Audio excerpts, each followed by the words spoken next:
naalala ko pa nung nagkaroon ng Senate hearing, sabi ni Senate President Alan Cayetano, lahat po kayo imbitadong umupo dito. Lahat po kayo magsalita dito. Sabi nila, bakit lang daw yung kalaban ng tinanong? Hindi yun eh. Lahat naman, kumbaga, nagkataon, yun ang tinanong, yun ang sinagot ng mga Marines. So yun po ang naging palitan ng diskusyon nung nagkakaroon ng hearing. Pagdating dito kay Senator Loren Legarda, kasi kung hindi ako nagkakamali, 5 senador ang nabanggit na pangalan. Iba-iba ang circumstansya niyan. Kasi isa po itong general affidavit, nagkaroon sila ng tinatawag na individual affidavits tungkol dyan. So, at the proper time, kung tatanungin po nila, kasi sinabi ni Attorney Levy, sabi niya may konting pagkakamali doon o may detalye ginawa sila doon sa kwento, tingin ko kaya nilang ipresenta yan. At kaya nilang sabihin yan. Kasi, tingnan nyo, doon po kay Senator Lawrence, sabi, nagpunta doon sa bahay. And then, nagkaroon ng, later on, nung Marso pa, dahil alam niyo naman, kaibigan ko si Kong Lian, ano ba ang nangyari dyan? Ano ba yung naging detalye dyan? So, nagkaroon ng pag-uusap tungkol dyan doon sa mismong individual affidavits. To be fair to Kong Lian, hindi niya inimpluwensyahan, wala siyang sinabi tungkol dyan, at matuwid yung pakikitungo ni Kong Lian. No? Hanggang sa ngayon, kahit na po may mga pagkilos, tumutulong po yan, nasa likod po namin yan.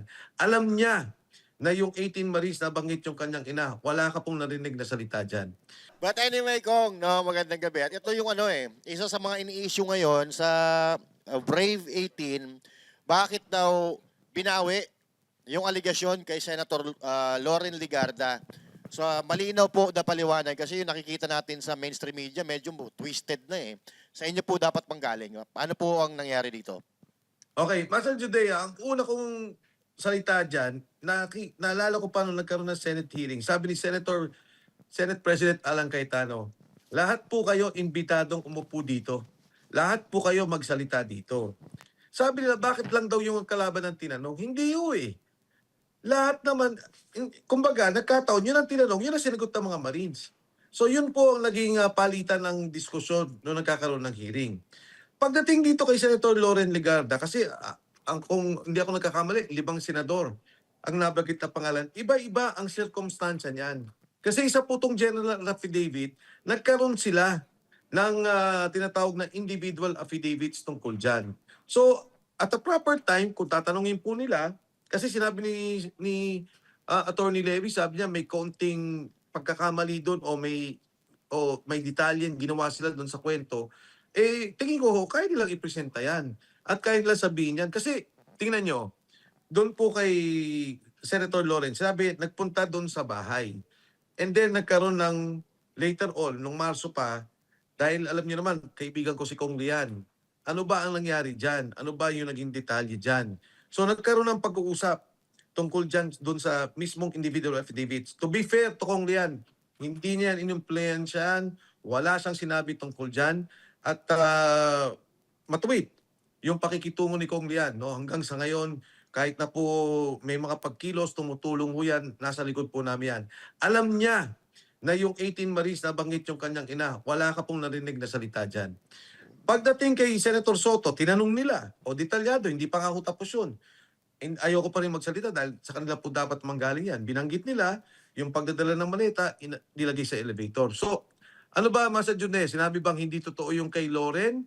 Ang binanggit ni Attorney Levy Baligod, meron po mga detalye dyan na magpapatunay na para bang hindi sangkot. Ganun yung hindi masasabing kay Senator Loren yung maletang ipinasok. Parang ganyan yung naging direksyon ng statement.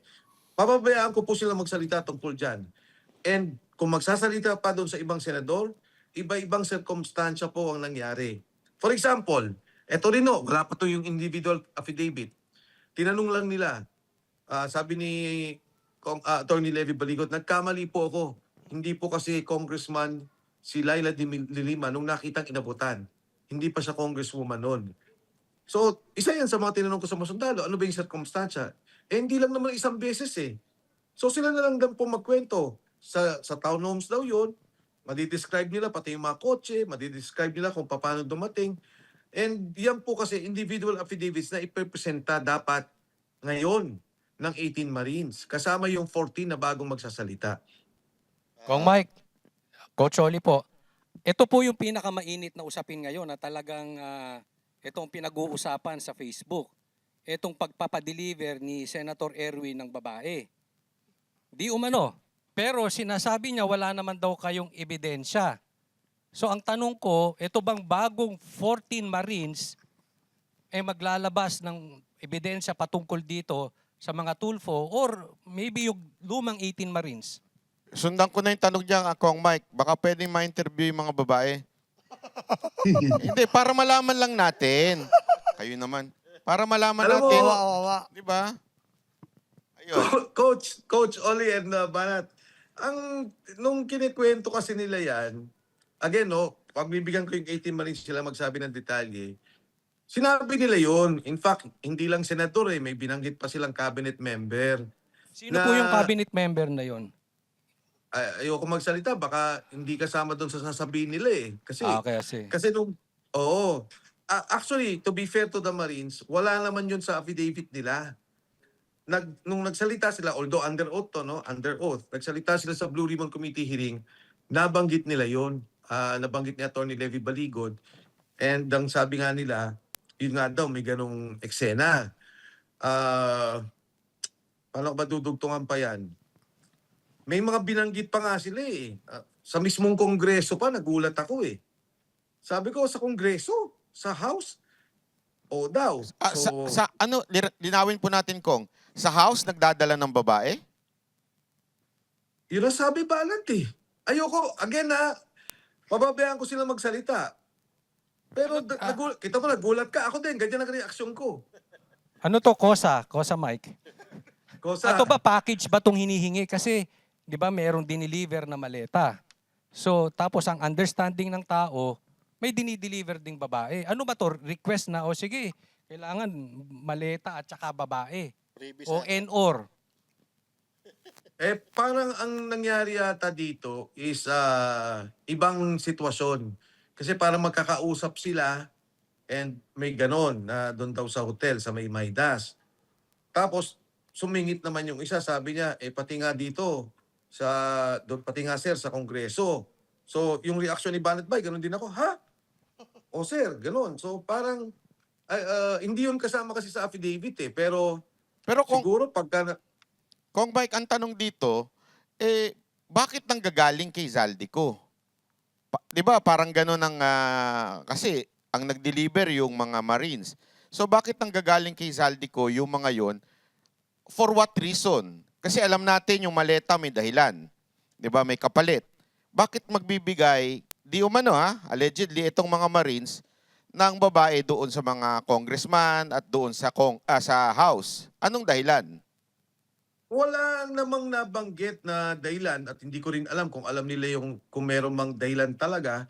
Pero ang dating sa akin is parang siguro pag nagiinuman sila, nagkwekwentuhan o kung ano man, may ganong eksena. Again, wala yan sa affidavit pero pwede nilang tanungin yung 18 Marines tungkol dyan at makikwento sila. Kung titingnan nyo po yung affidavit, marami kasi doon na parang general siya Kaya nga nung tinanong nyo ako tungkol doon sa ano ba tong mga kwento sa senador, iba-iba yung sirkumstansya. Pati yung pag-deliver ng pera, iba-iba yung sirkumstansya. Pati itong sa babae na nabanggit bigla noon sa committee hearing, iba-iba rin yung sirkumstansya. Iba yung Maidas iba yung sa Congress. At madidinig nyo yung mga Marines kung tatanungin sila, hindi sila magsisinungaling, kaya nila magsalita tungkol dito. Kahit harap-harapan to, Kong Mike, kaya nilang sabihin to sa harapan ni Senator Erwin Tulfo? Ay, hindi na. Walang kakaba-kaba itong mga to.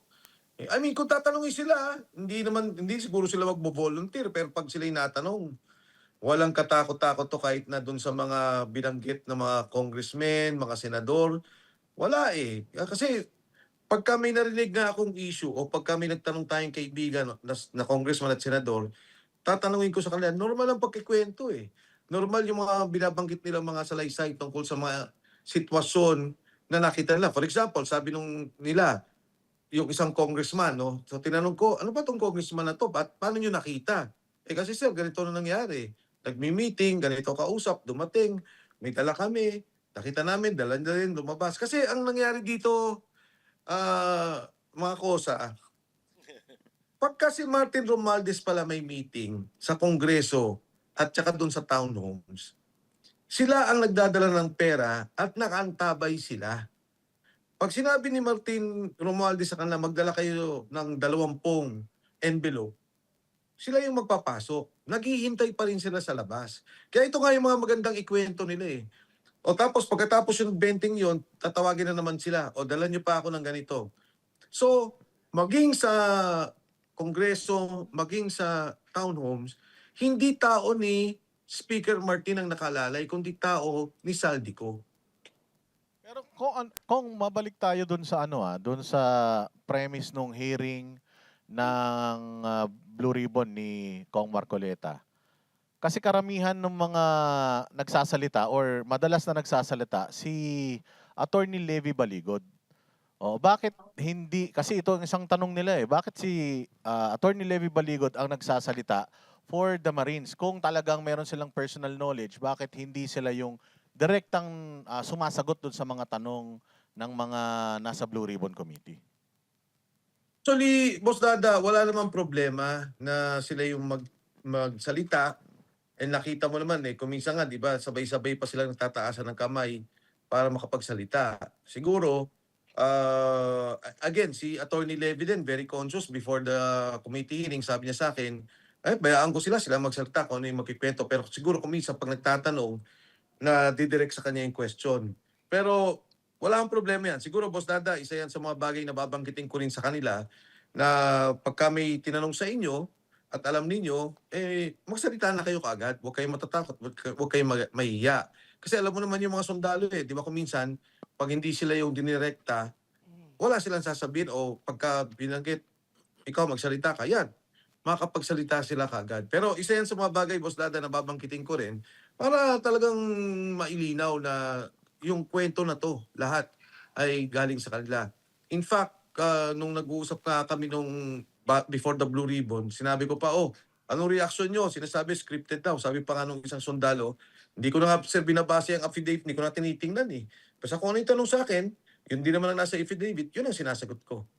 Kung Mike, linawin lang natin kasi ang sinasabi at bintang dito sa mga Marines na to, hindi daw sila sumipot doon sa pagdinig nitong BBM senators.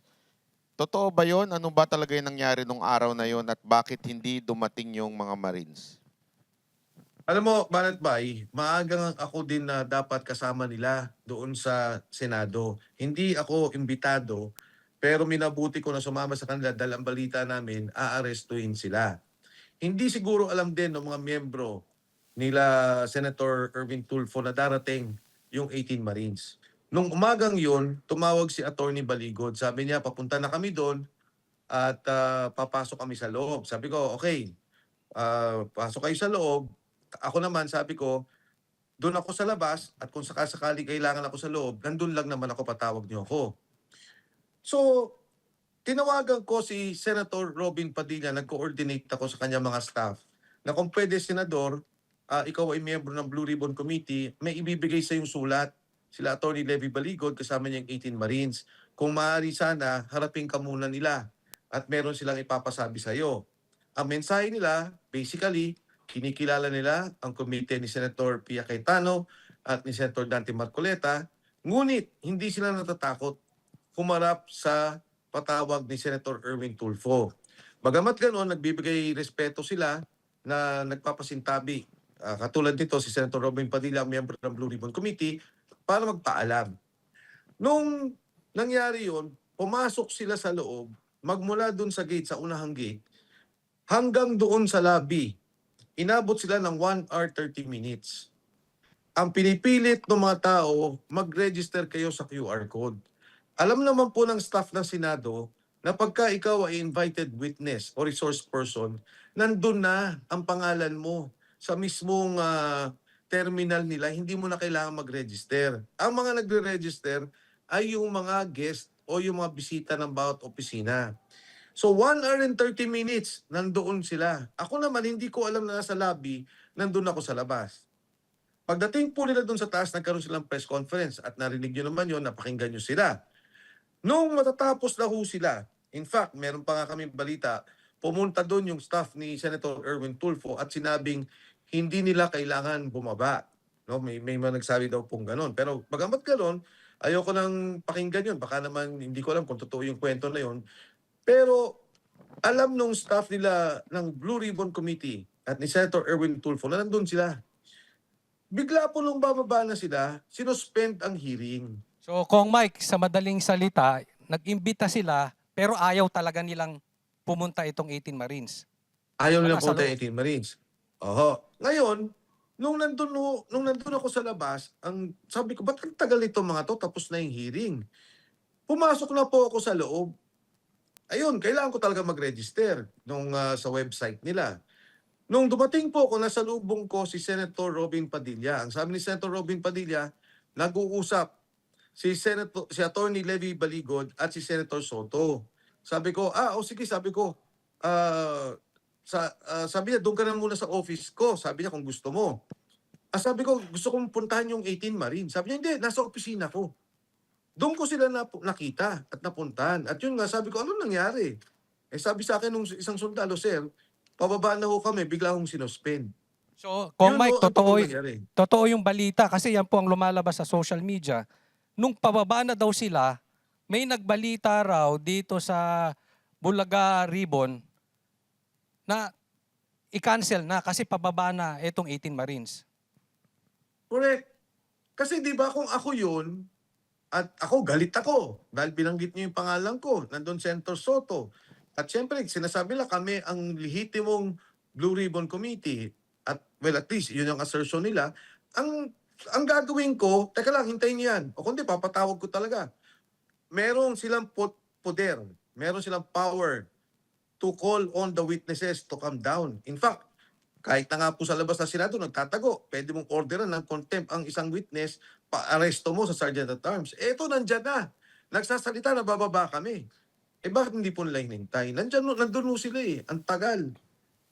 Ngayon, kung ang sinasabi nila ay hindi umattend, kaya tingnan nyo, tumigil na sila sa salitang yun eh. Na sinasabi nila, hindi umattend, hindi nagpunta, hindi yung totoo yun. Nandoon ang 18 Marines, kahit pinahirapan, papasukin sa loob ng Senado. Pagkatapos, nitong araw na to, napupunta ulit ang 18 Marines kasama ang 14 na mga sundalo, sabi naman nila may threat. Isasara nila ang Senado at skeletal force lang, walang pwedeng hearing at walang pwedeng bisita. Di ba, Sir Mike, ang patawag sa Senado pwede naman silang halimbawa, unang patawag hindi nga talaga sumipot. Sa pangalawa, pwedeng mag-warning. Sa pangatlo, contempt na yun, di ba? Ganun ang rules ng Blue Ribbon hearing na yan ng Senado, di ba? Actually, panakot ni Jay. Panakot ni Risa Ontiveros. Yun yung sinabi niya sa isang interview niya na sa susunod, pwede na silang ipa-aresto pag hindi sila nagpunta. Hindi kasi ang pangit kasi sa nangyaring to, kung ano-ano na agad pinagsasabi ng mga senator about sa 18 Marines, kesyo wala daw ebidensya, wala daw ganito. Hindi pa nga nila nakakaharap eh. Hindi pa nagsimula investigasyon kung ano-ano na yung pinagsasabi nila sa 18 Marines. So, kaya ko tinatanong kay Sir Mike kung sa susunod na hearing, kung pwede pa ba ulit ipatawag. Actually, parang Jay, talagang talagang nandun sila. Yung sinasabing hindi attend, palagay ko, tingnan nila yung timeline. Alam naman ng mga senador yun na nandun sila. Nag-register sila. Kung nakita niyo yung video, kailangan pa bumaba ni Robin Padilla para sunduin sila dahil ayaw silang papasukin. Di ba malinaw yun, yung bumaba? Sabi ni Robin, anong problema? Ba't di niyo sila pinapapasok? Ang tagal pa nun. 1 hour, 30 minutes po silang nasa labas para sa isang imbitado at witness ng Senado.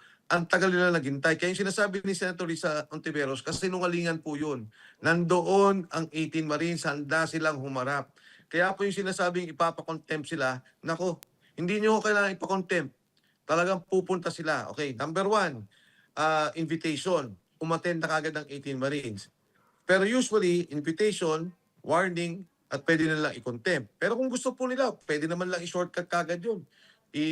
Magkaroon kagad sila ng contempt at ipa-aresto. Pero hindi maganda. Kasi ang katotohanan, nandun ang mga sundalo at hindi po sila natatakot. Ay gusto nila bukas magpatawag sila kahit Zoom eh. Haharapin sila ng 18 Marines eh, walang problema. Ayun. Sabi pa ni Erwin Tulfo, Kong Mike, sabi niya, hindi daw dapat pinag-aantay ang komite ng mga resource person. O, dapat daw, kung talagang seryoso sila, dumiretso na sila, hindi na sila nag-presscon. Kasi parang lumalabas, nagpapa-VIP pa daw sila. Tama naman si Senador Erwin Tulfo doon sa sinasabing hindi pinag-iintay ang komite. Pero siguro ang kailangan pagalitan ni Senator Erwin Tulfo ay yung kanilang mga OSAA, yung kanilang mga kasundaluhan na nandun at yung secretariat nila dahil naghintay ng 1 hour 30 minutes ang mga taong ito para makaakyat. Ayan, sa video nakikita po natin, ayaw silang papasukin dyan. Bababa pa dyan si Senator Robin Padilla. Meron po bang guest ang Senado na ganyan na pinag-iintay? Never happened. Walang ganyang sitwasyon. Ngayon, pangalawa, minabuti ng mga sundalo na magbigay muna ng abiso doon sa Blue Ribbon Committee. Dahil ang pananaw nga po nila, ito po, dalawang komite nagpatawag, kailangan nila magbigay kahit papano ng paalam para hindi naman sumama ang loob nung unang nagpatawag ng Senate Blue Ribbon Committee. Sabi naman nila, di ba, si Senate President pa rin ay si Alan Cayetano. At sabi ni Alan Cayetano, doon sa kanyang liham, ang totoong Blue Ribbon Committee ay ang Blue Ribbon Committee ni Senator Pia Cayetano at ni Congressman Senador Dante Marcoleta. Kaya yung sandaling pag-iintay na yon, wag naman sila magalit. Ang tagal na nagsalita nung 18 Marines, kayo lang nila pinatawag, nalit ng kaunti, nagagalit sila. And tagal na ho nagsalita ng mga to, hindi nyo pinapatawag, tinira nyo kaagad na kasinungalingan, sinabi nyo kaagad na walang kwenta yung sinasabi, ngayon lang kayo nagpatawag, na-delay ng konti, nagalit na kayo. So Kong Mike, malinaw ha. Ang kumakalat kasi nung bababa na daw yung nung tatapos na daw yung hearing nila, yung meeting nila, tsaka daw bababa yung Marines. So baliktad pala. Ayun ang lumalabas ngayon sa mga bias na media eh. Ay, hindi ho totoo yan. Kahit tingnan pa nila yung records ng Senate eh. Nandun sila sa gate anong oras. Bago sila nakakyat anong oras. Di ba? Tapos nung pababa sila, biglang sinuspend. Actually, ang committee hearings, kuminsan nga yan, nagla-lunch na habang nag-iimbestigasyon eh. Lalo ganyan ka-importante, Blue Ribbon Committee, may nagsabi dun sa nakawan, flood control, pinakamalaking nakawan sa bayan. Hindi tayo pwede maghintay, mag-lunch, nandyan na yung mga testigo na gusto natin. Para namang atang hindi ata din tamang rason yun. Para magalit kayo sa 18 Marines dahil ang tagal na nagsalita, ngayon yun ang pinatawag, konting kabagay-bagay sa isang malaking skandalo sa ating bansa, isang malaking nakawan, hindi nyo pwedeng hintayin. Inuulit ko, marami na akong committee hearings na napuntahan, maging sa Kongreso, as a guest, as the one calling for the meeting, as presiding officer. Kumakain kami habang nag-hearing, lalo tigit, sa mga importanteng batas, importanteng issue na dapat namin pag-usapan. So parang Kong, hugas kamay yung ginawa nila dito eh. Yung meeting nila, no? Kasi pang-aasar lang, pang-aasar, tinawag na kargador, parang ganun lang eh. Kasi nga hindi nila inaasahan na darating yung mga Marines. Wala talaga silang kahit yung mga senador, sila Senate President Alan Cayetano, hindi naman nila alam eh. So hindi rin alam nila Senator Erwin Tulfo. So ang balak nila, ito, hindi darating yung mga yan, siraan natin ang siraan. So tinawag si Attorney Matibag, may slide, may presentation pa. Biruin nyo naman, nagkakaroon sila ng hearing, ang nanonood 7,000. Nag-press con yung kabila, ang nanonood 60,000 nata o 70,000. Actually, 200 plus na nga ako. Inabot ng 200 plus. 200,000 to 7,000. Ibig sabihin, talagang gusto ng taong bayan ang pakinggan itong mga taong to. At hindi yung paninira na ginagawa sa kanila. Di ba, ngayon, narinig mo, kumakain ka. Ikaw ang senador ng isang napaka-importanting komite na tinatalakay ang isang napaka-importanting issue. Narinig mo, bababa na pala sila. O sige, hintayin natin. Papakinggan nga itong mga to. Hindi eh. Sabi, sandali lang.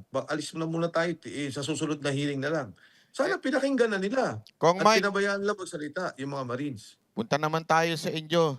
Kasi puro dito sa Marines kayo din po, pinatawag po ng NBI at hindi daw kayo sumipot. Bakit daw hindi kayo sumipot? Yun na nga, banat pa ang issue ko. Bakit naman binibigyan nila ng halaga yung kwentuhan na dalawang kwento? Diba? Ikinwento daw dun sa nagkwento, tapos sila ngayon na nagkikwento at dahil doon mag-file sila ng kaso. Para namang insulto naman yun. Para hindi na lang sa akin, maging sa institusyon ng National Bureau of Investigation. Kailan mo nakita ang isang NBI magpa-file ng kaso o inimbestigahan ang kaso na galing sa chismis? Kaya yan, ayoko nang bigyan ng pagpapahalaga pa. Pero damang-dama ko yung mainstream media eh. Pupunta ka ba? Pupunta ka pa. Tapos Mike Defensor, hindi pumunta. Nandun po si Atty. Topacio. Siya ang nagrepresenta sa akin bilang abogado ko at siya na rin po yung nagsalita. Na sinabi nga niya, walang kakwenta-kwenta ang kaso at tinitingnan niya ang posibilidad pa na kami pa mag-fight ng kaso laban sa NBI, laban kay Atty. Matibag sa pagpatol sa mga ganitong kaso. Biruin mo, pinisent mo sa mga senador, pinakita mo sa sa taong bayan ang isang chismis na nagkwento lang sa iyo ang ikinwento daw ng isang sundalo. Pwede bang yun ang maging pag-uusap o pakikipagdebate ng sambayanan? 'Di ba? Yun ba ang tama? Parang ano nga eh. Wala, isang kwentong walang kwenta. Kung At- ano yung kaso na ikakaso ninyo dito kay Matibag aside from libel? Meron ba kayo iba pang kakaso diyan? Pag-uusapan namin ni Attorney Ferdito Pasio ang tungkol dito kasi may mga nabanggit na siya, hindi ko pa naman siya nakakausap.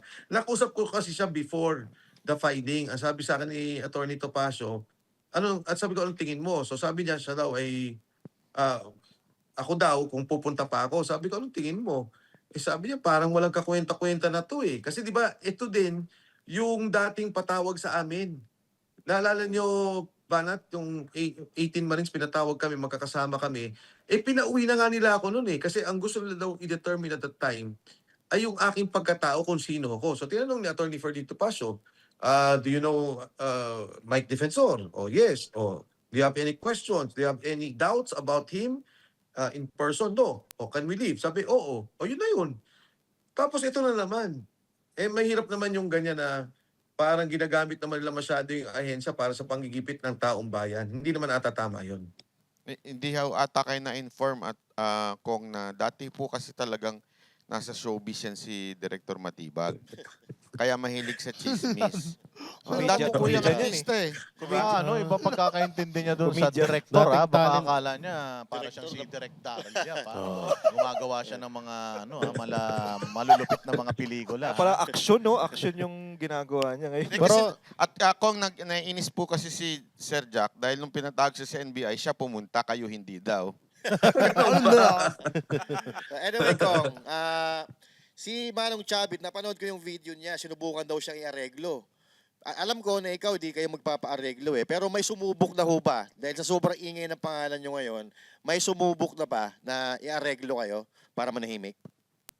Ang parati lang sinasabi, Master, sa akin noon pa, pwede bang itigil mo na yung Rage Coalition na pinangungunahan ni Mayor Baste? Hindi ko naman ayoko magsabi na galing ba yan sa taas o may pinanggalingan. Siyempre, ang representasyon ng mga kausap ko ay galing sa taas ang mensahe. O ito naman ay galing sa mga tao na maaaring gumawa ng desisyon tungkol dito sa mga nangyayari. Ang pangalawang binabanggit nila, kung maaari, huwag ka na magpresenta ng mga sundalo. Alam mo, dun sa dalawang bagay na yun, ang sagot ko, paano ko ihinto ang Rage Coalition na ang mga tao mismo natutuwa at nais silang magkaroon ng liderato sa ilalim ni Mayor Baste Duterte.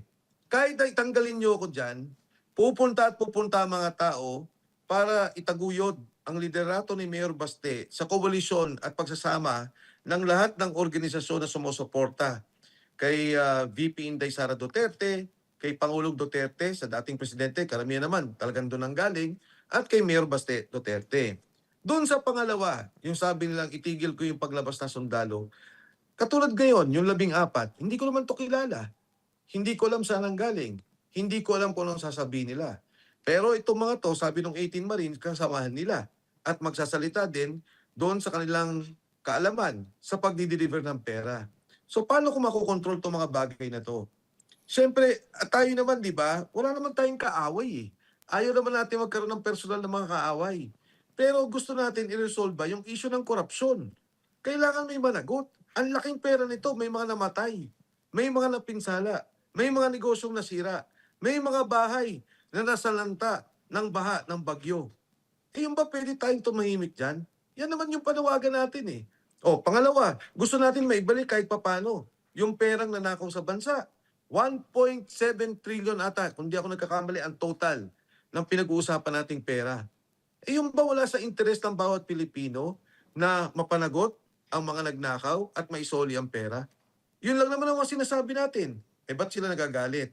Baka kaya sila nagagalit dahil kasama sila doon sa mga tao na pinagbibintangan nagnakaw o kumulimbat ng pera ng Pilipino ng ating gobyerno. Kung Mike, balikan natin kanina yung ano, yung about dun sa supwenan ng NBI. Eh paano po pag ginamit po ng NBI yan tapos bigla kayong arestuhin? Bigla nilang gamitin na hindi ka sumipot. Eh, alam na natin pwedeng mangyari yun eh. Pwede nila palang gawin. Alam mo, wala akong ano dyan, Kosay, hindi ako natatakot sa mga pananakot nila. Kailangan natin talagang tumindig eh. Pag natakot tayo, wala nang kikibo. Pag natakot tayo, hindi lang ngayon ang nakawan. Tuloy-tuloy na to. Hindi lang dito sa administrasyong law, sa susunod na administrasyon. Maging mga senador at mga congressman, wala nang matatakot kasi alam nila lulusot. Pati itong mga DPWH, pag nakita nila yung mga kasama nila, wala naman pala, kaya pala natin to. Magiging tuloy-tuloy na to. Pag hindi po tayo tumindig at tayo'y nagpatakot, wala nang mangyayari. Ganito na ang magiging palakad sa ating bansa. At patuloy na masisira ang bansa natin. Kaya sa akin, sa atin, no, mga banateros at lahat ng ating mga kasama, huwag po tayong patakot. At doon pa sa mga gustong mga sumama sa atin, sumama po kayo at kailangan po nating lumaban. Wala tayong kaaway na personal. Kahit na po sa politika. Wala akong problema kung anong politika ninyo. Pero itong korupsyon, panagutin natin yung mananagot. Panagutin natin yung mga nagnakaw. At itong pera, kahit papano, hindi naman lahat mababalik pa sa atin, pero kahit papano maibalik natin, magamit ng mga mahirap, magamit ng taong bayan.